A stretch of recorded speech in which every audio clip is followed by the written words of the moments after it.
ఇప్పటి నుంచి కౌన్సిలర్లు, కార్యకర్తలు, ఎక్స్ సర్పంచులు, ఎక్స్ ఎంపీటీసీలు, మరి అదే రకంగా కార్యకర్తలుగా పనిచేస్తున్న కాంగ్రెస్ సైనికులకు అందరికీ పేరున ధన్యవాదాలు తెలియజేసుకుంటూ, మరి రాజీవ్ గాంధీ అంటే కారణ జన్మడు. రాజీవ్ గాంధీ అంటే మహాభారతంలో అభిమానులాగా ఆయన.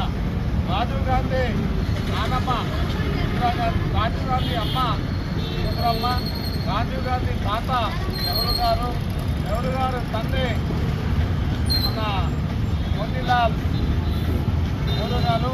మరి వాళ్ళందరూ కూడా దేశం కోసం ఎంతో ధనవంతురాలు జీవితాలు త్యాగం చేసి స్వాతంత్రం కోసం వాళ్ళు డబ్బు వెచ్చించి స్వాతంత్రం రావడానికి కారణమైనారు. అదే రకంగా దేశం కోసం ప్రాణాలు అర్పించిన ఇందిరమ్మ కానీ, దేశం కోసం ప్రాణాలు అర్పించిన మన రాజీవ్ గాంధీ గారు కానీ, మరి అదే రకంగా వాళ్ళ త్యాగాన్ని చూస్తుంటే మన ఇంకా ఎవరన్నా ఏమన్నా చిన్న ఇబ్బంది ఉంటుంటే ఒత్తిడిగా మనకు అయిపోయిన విధంగా ఉన్నాం. కాబట్టి మనమందరం కూడా కాంగ్రెస్ పార్టీ నిలిచింది అంటే ఇందిరాగాంధీ ఫ్యామిలీ అందరికీ ఎంతో తెలియదు.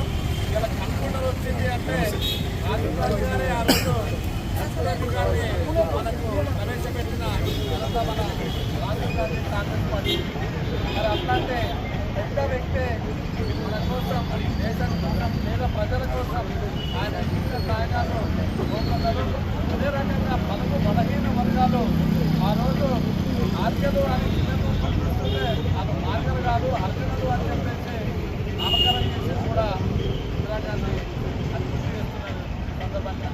అదే రకంగా ఇంద్రమ్మ ఇల్లు, ఊరు బిడ్డ ఇల్లు అని ఆమె ఎన్నో పథకాలు పెట్టి ఇంద్రమ్మ ఇల్లు ఇప్పుడు ఇంద్రమ్మ రాజశేఖర ముందు 81 కూడా ఇంద్రమ్మ బాగా చిన్నప్పుడు జిల్లాలో పెద్ద పాఠశాల కాన్సెప్ట్తోనే ఇంద్రమ్మ నిర్మించడం జరిగింది.